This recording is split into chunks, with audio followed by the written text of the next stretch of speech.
Yeah.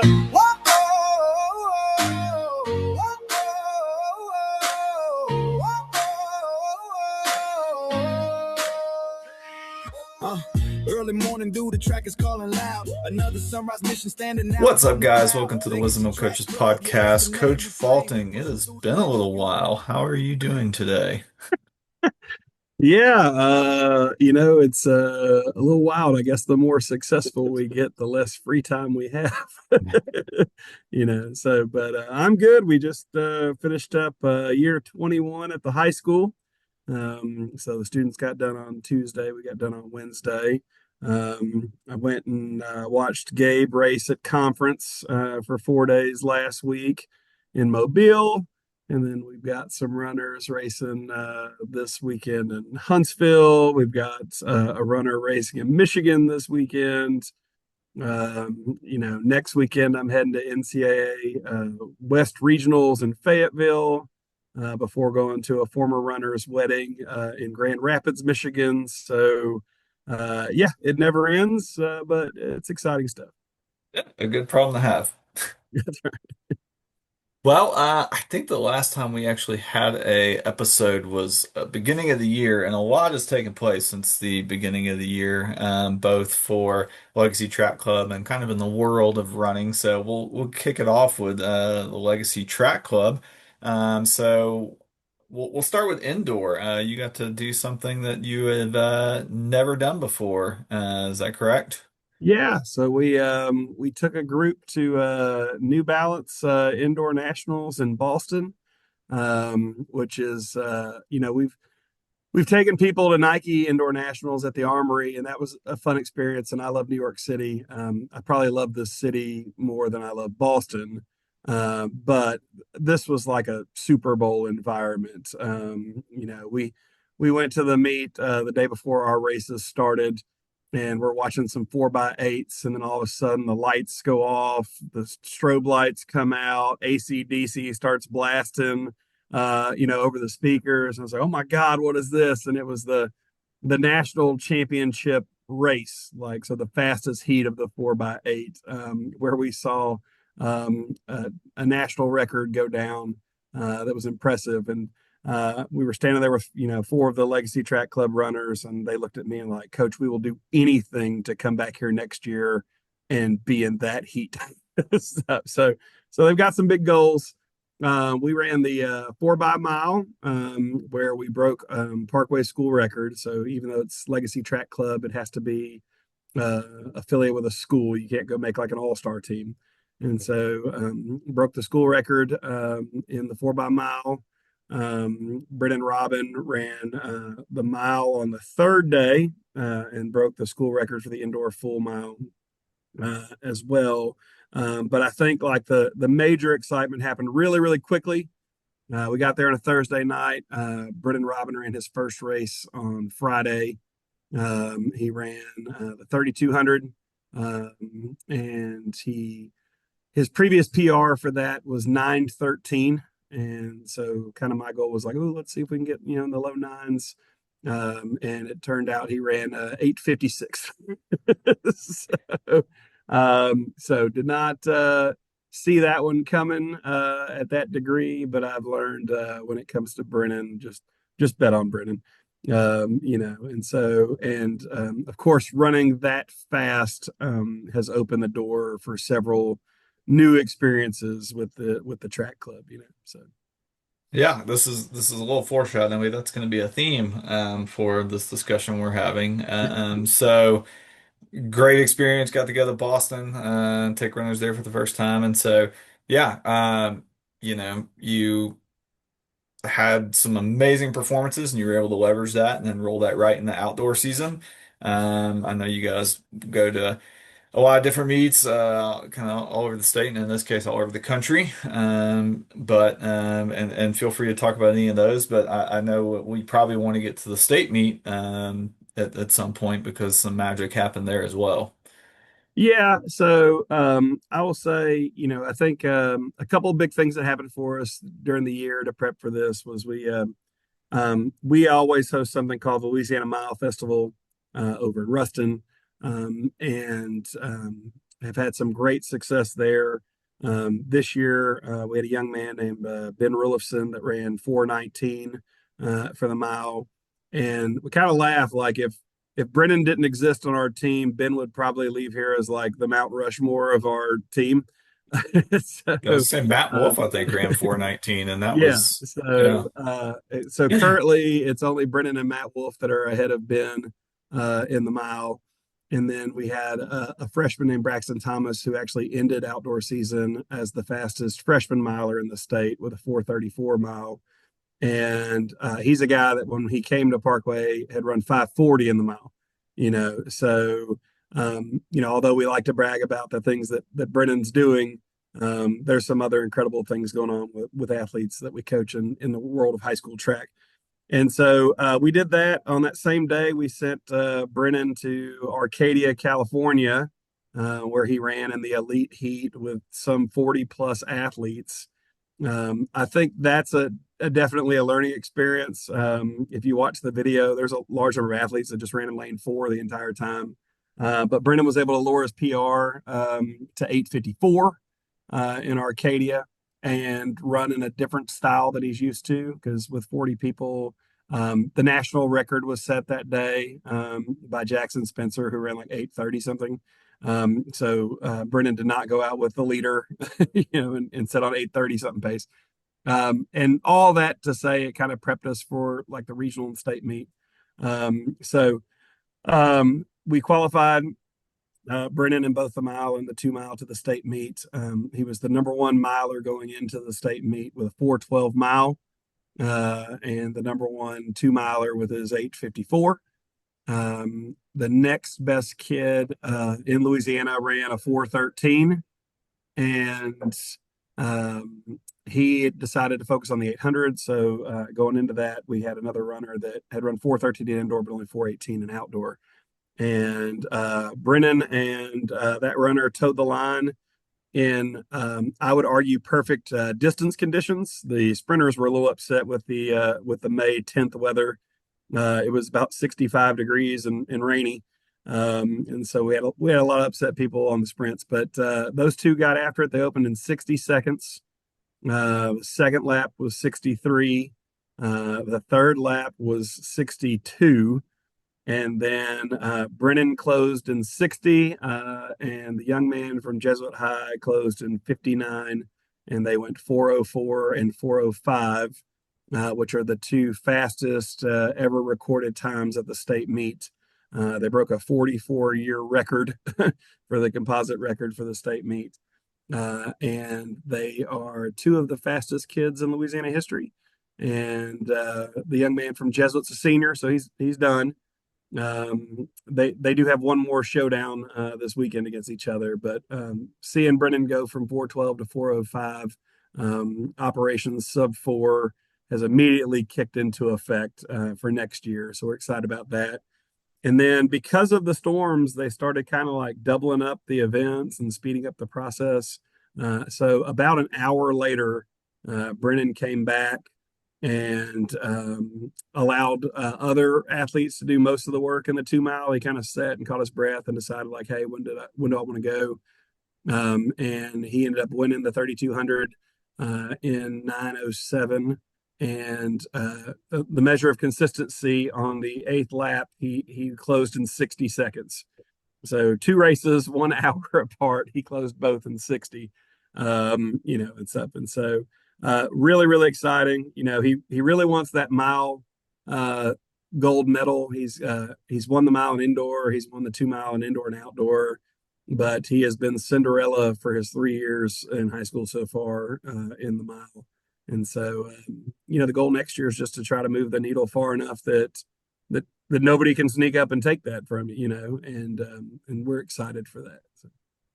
Yeah, I mean, the 4:05 itself is incredible. Like you said, I mean, these are two of the fastest times ever ran in Louisiana, and but then coming back an hour later running a 9:07, like that double, because the Jesuit runner did not come back and double in the 2 mile. Correct. He strictly did the mile, and so yeah, that's just such a phenomenal display of speed, but also just aerobic fitness to have the ability to turn around an hour later and just be like, all right, I'm going to come back in and just racing smart, sitting back, letting others do the work for a little bit, letting your legs get back underneath you, and then being able to close in 60 at the end of that. It's just incredible. And yeah, I mean, 405, you got a year. It's like, well, why wouldn't we go after a sub four? We're gonna be looking up next year and seeing Brennan in the Bowerman Mile at Pre and racing some of the greats.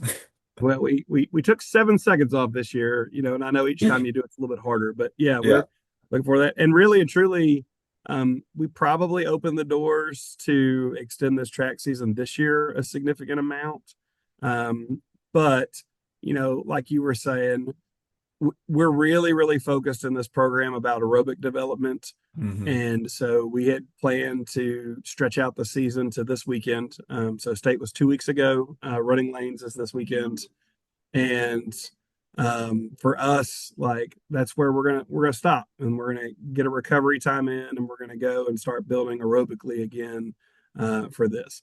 And so you'll see a lot of people go to New Balance Nationals and Nike Nationals, and they're extending their track season to the end of June. yeah, And yeah, there's some great things for that. But I think for the goal that we have, he's just as excited to finish this weekend and then get back to just training as he is for what's to come. yeah.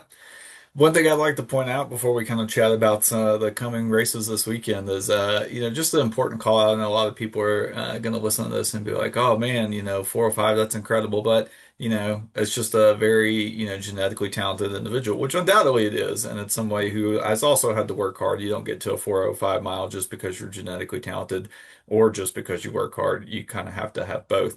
But I mean, across the program, like you mentioned, you had a freshman who came in, went from a 540 mile down to a 434 mile. And I believe, correct me if I'm wrong, but you tied your record for the most sub 5 milers in 1 year in the program. Is that correct? Yeah, and so we had 11 kids break 5 minutes in the mile this year. Just kind of a change of perspective to things. Um, I took over this program in 2007, and from 2007 to 2020, it was kind of a goal, to get people to break 5 minutes in the mile. And then we had some people like a Matt Wolf that ran 418. Hayden Kingfisher ran, 421. But since COVID on, that's no longer like a goal of ours. It's just an expectation. And so we've had 60 athletes since COVID break 5 minutes in the mile, which is just crazy, And because of that, in fact, I mean, this year we had three freshmen break it, and we've had freshmen every year now break 5 minutes in the mile. Some of them coming from way back when we inherit them to where we get to. And so now what we're looking at is things that people used to think were like unattainable. Sean Brosnan says 420 isn't fast. And for a long time 420 is pretty fast. In our program there are very few people that did it. Well, we had two guys this year that are under 420. The school record for the 3200 was set in 1998, and it was like 932, and we thought nobody could touch it. And then Brennan broke it, and now Ben Rollison, went 922 this year, and other kids are like, yeah, I'm not like I've run with Ben and Brennan, so now I think I can run these things, and so yes, Brennan is the most talented runner I have inherited starting out. I mean, he ran, I think, 439 as an eighth grader, with very limited guidance from any kind of coaches or anything like that. And so there is something to be said for that. But there's also something to be said for that. We've taken a kid that was a 540 kid, he's a 434 kid in 1 year. We've taken a kid who was a soccer player, and now he's run 922 and 419. And so yeah, I do want to agree with you on that wholeheartedly.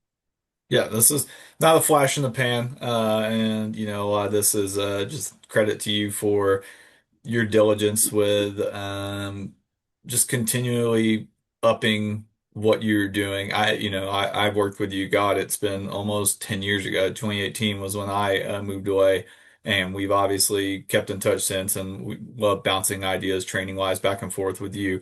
But I imagine if I came in and looked at exactly what you were doing, if I came back and coached with you this year, it would be night and day probably, with some of the fundamentals still there, but it would not Yep. look the same as what it did in 2018. And that's how it should be. There's a few quotes I'm thinking, one when you were talking about the 420 is not fast anymore. I just think of Once a Runner, where he's like, "How do I know you ran the 430 for the mile in high school? Because everyone ran 430 for the mile in high school." And then, another one was running with the Buffaloes, and they were kind of asking Mark Wetmore, like, why would you let somebody like come in and like, chronicle all of your training? And he's just like, because I'm not doing the same training next year, so what does it matter? Like, Right. who what are they going to do? Steal my secrets? There are no secrets. So I think it's just yeah, again, a testament to you just constantly learning and figuring out like what's going to work best. And to the point of what we always talk about with coaching, like you're not just creating a running plan and handing it to these runners and being like, I imagine numerous times during the season you were making pivots based off of what was going on and what races were happening, what was, you had an overarching idea, but it wasn't like, well, this is what I drew up in June for the whole year, and so this is the plan we're sticking with. It was like, oh no, he's done this, so now I need to make some adjustments. I remember you talking to me, you were calling the coach and being like, hey, you had this runner who ran this incredible, 800 or mile last year, and like what kind of workouts were you having them do? And that coach gave you some feedback, and then you like implemented that into your program because you realized like I might need to do a little bit extra here with how fast this kid is actually Right. getting. And so that kind of brings up, last summer we spent a summer on these podcasts talking about kind of like some things that we learned as coaches and changed and those kind of things like that. And I think that we're always adapting. And early in like the NCAA women's basketball tournament, I saw like Flojo Johnson at LSU went up to Mulkey in a timeout and was like, "Hey, can I draw this play up or whatever?" And they let her, and then they ran the play and they scored off of it. And I thought like, I wouldn't want to have like a timeout every time where like the kid is like, I'm gonna drop the plays, coach. But I thought that there was some value in that. And so the whole reason that story happened that you're talking about was I teach Brennan in class as well. So Brennan spends an unhealthy amount of time with me. So, but we're sitting in class one day and he's like, Coach, I saw this workout that these kids did last year, and both these kids broke 4 minutes in the mile. And, I was just interested in like, maybe doing that workout. And I was like, look, I would never want to do that. I don't think I'd ever want to just duplicate a workout that a group did. I said, but what I can do is I can track down the coach and ask them questions like, hey, when in your training did y'all do this workout? What did it look like leading up to the workout? What did it look Yeah, like after the workout? context And is important. yeah, and so it was Coach Loftus over at Crater. He had two kids that broke 4 minutes last year in the mile. One of them runs for BYU now, Tavon Kitchings, and he's an absolute stud as a freshman. And so he was really kind enough to like not only just return my text message, but call me and talk to me on the phone. And we were able to kind of like decipher what they were doing over there and then make a workout for us that fit what we were doing over here. So it wasn't some kind of like just swing for the fences thing. And one of the things that I was really concerned about this year was like, were we running fast enough paces in our workouts? And I'm really glad that I made the small shift I did, because we did what we call a crater workout about 3 weeks before Boston. And then we came back and we did Joe V. Hill's 100, 200 workout about 3 weeks out of state. And so we did two workouts that were very high intensity, about 6 weeks apart. And we only did two for the season. And there were times I would keep thinking, like, have we run fast enough? We don't race a lot. Did we put people in an environment where they truly got to like go hard for a long amount of time? And at the end of the day, what we found out was we didn't need to, like just sprinkling those two things in there in an adequate portion prepared Brendan to run 405.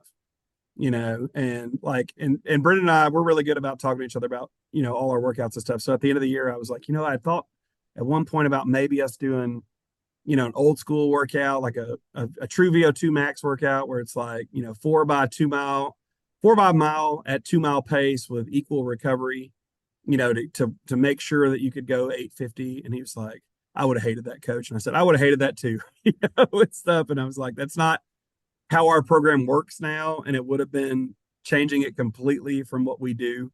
And so I'm sure there's a place in that for a lot of people's programs, but I'm really glad we didn't just adopt a bunch of different things. But when we did, take a player advice and talk to another coach, we asked the right questions that made it fit into what we do well.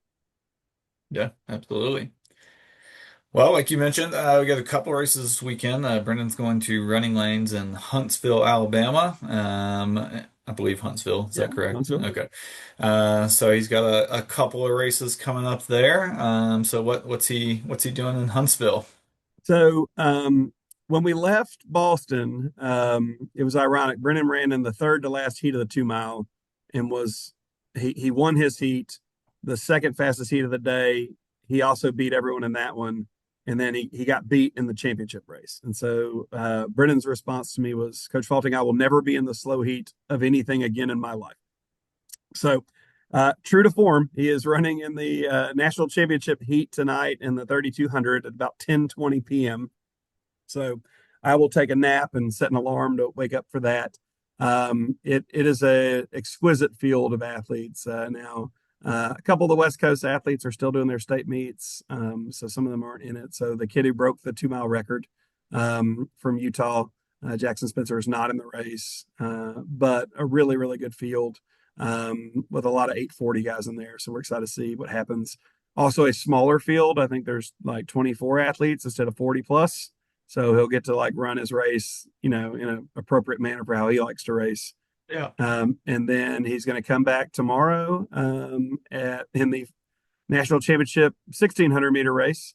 That's going to be at about 9:30 p.m. And he actually, believe it or not, he and Mr. Fanberg out of Jesuit both ended up in the same heat.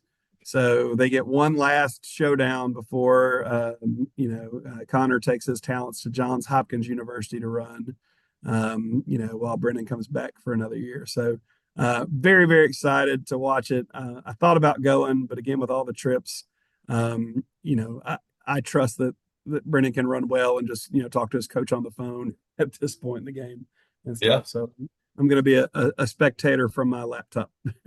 There we go. Well, we got a race tonight. We got a race tomorrow on Saturday, and then we have another individual racing on Sunday. Yeah, so we've got the Bay City Marathon in Michigan, Bayshore, uh, I think, is that Bayshore, Bayside. Bayshore? I don't know. Say by the bell. Something. uh, yeah. So, but it is great weather in Michigan. It is a fast course. We are working on Operation Olympic Trials. So Allison Ringel Wells is up there, and has had some great workouts lately, and is feeling really good. And so pretty excited to see kind of what happens with this one, and hoping maybe we can punch our ticket with a year to spare and stuff. So, but it's a new environment. I know Allison's never run in Michigan before, but she's had a heck of a build up. We even did some collegiate 5Ks this year. She won the 5K outdoors at Texas State. She finished third indoors at a meet at Texas Tech. And I thought that was a good change of pace for us to try some different things, during this build up. But it allowed her to kind of really be competitive and get those juices going that you sometimes don't get in a 26-mile race, Yeah. when you're doing your own thing and stuff. And so very, very excited to see, how this all shakes out. I think she's in shape to run in the 230s, and that's kind of the goal, is to get in the 230s before 2028. And so very, very excited to kind of see how this plays out. Yeah, she had a great workout a couple weeks ago, kind of her final, I would say 2 hour plus long run. It was a 20 miler. And she went out and ran a very steady first 10 miles and then turned around and PR'd for her second 10 miles. The fastest time she said she had ever run 10 miles. It was under an hour.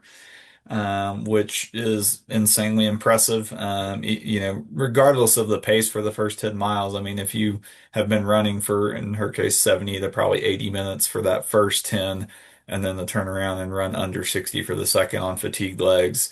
I think that says a lot. And that was still, that was right at kind of the beginning, I would say, of her taper. So she's not doing that on fresh legs. And she was doing that in San Antonio at the time, which is Right. not like the 40 degrees that she's going to get in That was what I was Michigan. going to throw out there. Is like where Allison lives. Like there's not a lot of like distance weather days No. for training. So Yeah. there's some heat, there's some hills, there's some humidity. Like it's a different beast over there. And so I think that's one of the fun things when she goes to places like Boston to race. It's like she's almost like rewarded for her hard work with like some place where you can breathe a little bit better as a distance runner. Yeah, So absolutely. Well, speaking of the marathon, we had a kind of an unprecedented thing happen. I believe it was in April, the London Marathon. So there's been for years now, I can't even remember when the first Breaking Two documentary came out, and they had hand selected three of the fastest marathoners in the world and put them on an F1 track with, cars and stuff trying to pace them to break 2 hours in the marathon, and ultimately failed. And then they doubled back a few years later with Kipchoge in, I believe it was Vienna, on just kind of like a one street back and forth where he went around some roundabouts. And, at the time they had, I think, five people in front of him at all times blocking the wind. They had a pace car. And while Kipchoge successfully ran 1:59:40, it wasn't an official record. yeah, And it was incredible athletic performance, don't get me wrong. And since then, we've had numerous close calls. October of 2023, Chicago Marathon. Kelvin Kiptum ran 2 hours and 35 seconds, so almost 1 second per mile off. And so he was kind of the heir apparent, and then unfortunately passed away in a car accident in Africa, I believe less than 6 months later. And so I think at the time I had said, like, that's probably pushing this off like years. Like it'll be years before anyone ever comes back to this. And then lo and behold, London Marathon in April, we had not one, but two individuals who, with no rabbits, with no pacers, with no car in front of them, with a laser showing them what the pace was, ran under 2 hours in the marathon. And then a third individual actually would have actually, if he had crossed the line. If those other two hadn't been in the race at all, he still would have broken the world record, but it would have been just over 2 hours. So three under the world record, two under 2 hours. It was really just kind of insanity in the grand scheme of things. yeah. I mean, a couple things. I have a running book on my shelf that says that a human being will die before they are physically capable of running under 2 hours for the marathon. And so I'm like, oh, man, I bet that guy wants to walk that back now, because of this happening. So that'd be my first point. My second point would be, at the time this happened, we had a slew of marathons where something went wrong and people ended up having to run extra, like off the course. Yeah. And it was starting to be like comical. So thank God that U.S. these people, championships. Yeah. yeah, thank God these people at this pace we're on the right track, pun intended, for this thing. And then I just think, Sawe, hit a home run and it's incredible. And you can see his name up everywhere now. And then I just think that poor guy that finished second is like he's like the other member of Wham. Like, Kajelka or yeah, Kajelcha. Chelka is Andrew, whatever his name is, from when George Michael went on to become a billionaire, world recognized, and that poor other guy that was, wake me up before you go, just went away, and stuff. And so, poor Kachelka, like, I mean, any other day that he runs that race, like he's forever in history the right way. And instead, like, he's the guy that Bannister beat. He's runner up. Yeah. Yeah, I mean it's insane to me because that was actually, I believe, his first marathon too. So he was very fast. He was a very fast half marathon, very fast like 10K guy. And I believe that was his first marathon, or if not his first, one of his first marathons. I'll have to look that up. But Yeah, Sebastian Saleh, Kenya ran 1:59:30. And then Kajoka, yeah, 1:59:41, so 11 seconds back. I guarantee if you'd asked anybody like, hey, if you break two, do you think that like you wouldn't win a race? And there's not a person alive that would have been like, no, like if I break two, I'm gonna like win this race. And Right. like 19 seconds under, and still there was no tape for him to break because somebody else was 11 seconds further up the road.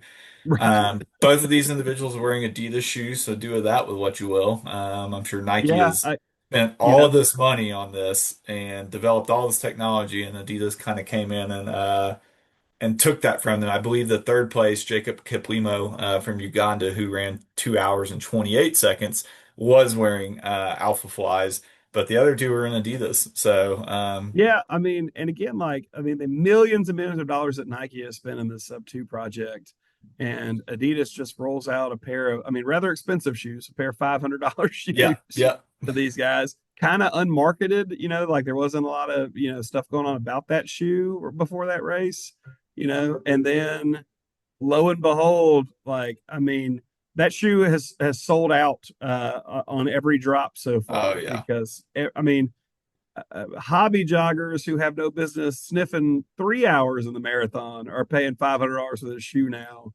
And so they are definitely, not winning the war with Nike, but I mean, they have fired a shot, that is Johnny Tremaine like in the yeah. response from people.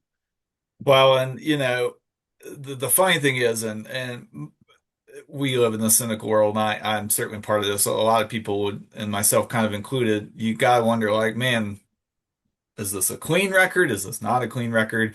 And so I was actually looking it up, and Adidas, had the foresight, and these two athletes, I believe in particular, have been doing drug testing for almost like a year leading Yeah, up to this. And Adidas was spending tons of extra money on this because I'm assuming these two individuals were like, we can get this.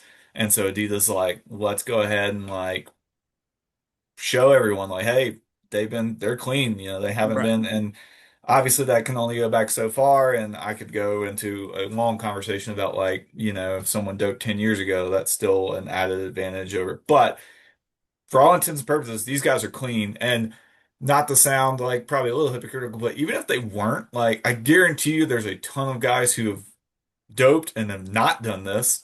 Correct. So Right. it's kind of one of those things where it's like, even I hope they're not, and I don't think they are, but if they were, it's like still what they've done with that is beyond belief. And yeah, to the point of like somebody will die before they do, it's right back there. It's right up there with Roger Bannister, right? Like somebody will die before they break 4 minutes in the mile, and then the med student comes in and does it. And he didn't quite have the backing of $1 billion company designing $500 shoes for him. But yeah, it's right up there with that. I would have figured that we were probably still a few years away from this, and from one person doing it and two doing it, I think that this is kind of going to be similar to what you were talking about, where like, now I remember, you had the one runner who had broken 10 for the longest time, or two runners that had broken 10 for the longest time. And then when I was there, we had two break 10 in the same race. And it was just kind of like, now people breaking 10 in your programs, probably not even that big of a deal anymore. It's just kind of like, Yeah. oh, okay, well, you broke 10. Congratulations. Now We sub had two six in the is same heat to yeah. do it. Now sub two is just going to kind of be like, well, like, I don't, it'll be like the sub four. Like now that somebody knows someone else can do it, a ton of people are going to realize like, oh, this is possible. And I don't know how much further we'll see it go because I believe that's 4:33 pace per mile. And I just can't imagine, do we get under 4:30 pace per mile for a minute? Like, I mean, where does it end? What I do know is where whatever the level is that moves it, death is not the other option for this, and we need to quit saying this kind of thing. Like Yeah. if people were worried about dying running the marathon, we should never have had the marathon. The first guy that ran it died, so we should have just Yeah. stopped there. Yeah. But the fact that we continued on with this, I think, proves the ability of the human body to do some things. There's always those stories about the mother whose baby's trapped in her car and she lifts the car, like, And, if you did that any other way, probably your intestines would come out or something. So like, let's stop challenging the resiliency of the human body on this and say that like it's either break this time, or die, Yeah. or the options for this kind of thing. I think we can back off of this. And I think there's too many people eating their words that have written those articles over the years. 100%. Yeah. I'm for one looking forward to seeing, this was London, obviously a fast course, but there are other courses that are just as fast, if not faster. I mean, Chicago has historically been a very fast course. And so, yeah, it'll be interesting to start seeing, what some of these runners are doing. And I know I was looking at an interview. It was the first American that finished Boston, and he ran like 2:05, which also just the insanity that we've gotten in the distance world where like, we got Americans running 2:05 and so, and big shout out, my boy Galen Rupp ran Boston and still Yeah. ran, I think, a sub 2:10, which was One of my nuts. all-time favorites. Yeah. So, Everyone still be like, oh, he's down and out. I mean, the guy's he's still an elite. I mean, he can go to the trials this year if he wants, and he probably has no shot at making the team. But like, why not, right? Like, so still hanging in there. But yeah, this particular athlete, I can't remember his name. He was just like, oh yeah, 2 years, I'll be sub two. Like, and so just like that level of confidence now is very it's interesting and it's toxic in a good way. And I'm like right. excited to see like what this does for marathons and everywhere. Just the trickle down effect from this, I think this might lead to younger runners moving up to the marathon instead of sticking on the track and stuff like that. And so just kind of seeing, I know you're more of the track fan than the marathon Yeah. fan. But yeah, I think exciting times, getting to kind of be there to witness that was a pretty special moment. So Yeah, I'm okay if Tim Samuel and Gary Martin and them want to stick it out and have a track career for a little bit longer before they just jump on up there. But I agree with you. I mean, I think we're going to see some cool things, and I think it's across the board. There's an eighth grader named Luke Surface that just ran like 8:52 for 3,200, and set the world age group record for that. And so now it's like, all right, our eighth grader is going to start, doing these crazy things like. So it's a great time for running. I know some of it's a little bit tarnished in some people's minds because of the shoes or the bicarb or those kind of things. But as long as they're steroid free, I'm pretty excited to see what people do and how training changes and what we get out of people in this really really fast environment that we're at. yeah, absolutely. Well, I got a little bit less than 2 minutes on this timer here before we get kicked off of Zoom with our free plan we have. But yeah, Coach Falting, summer's here, probably a little bit more freedom for you. So I imagine we'll be cranking out podcast episodes a little bit more frequently. Maybe even Yeah. get some guests on here and see if we can do something. Maybe even a live episode sometime in the beginning of July, if everything goes to plan. That's right. Uh, That's uh, the hopeful goal is to put us back together. that's it. So I'm excited about everything, and I'm really excited, for the small vacation I'm taking next week before I hit the ground running. But yeah, I'm looking forward to getting back to, every 7 to 10 days us dropping a podcast and getting people excited for what's to come.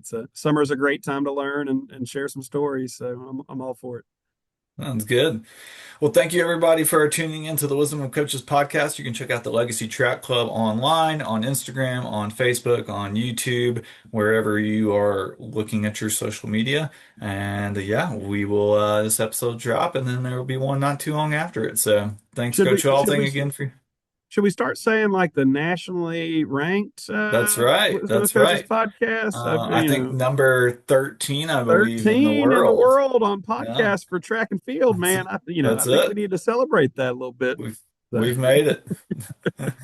All right. Well, thank you everybody for tuning in, and we'll catch you next time. Tied up tight, the rhythm starts to flow. Hear the heartbeat drumming, watch our dedication grow. Oh, legacy, legacy, running through the night, chasing down the sunrise, fading golden light.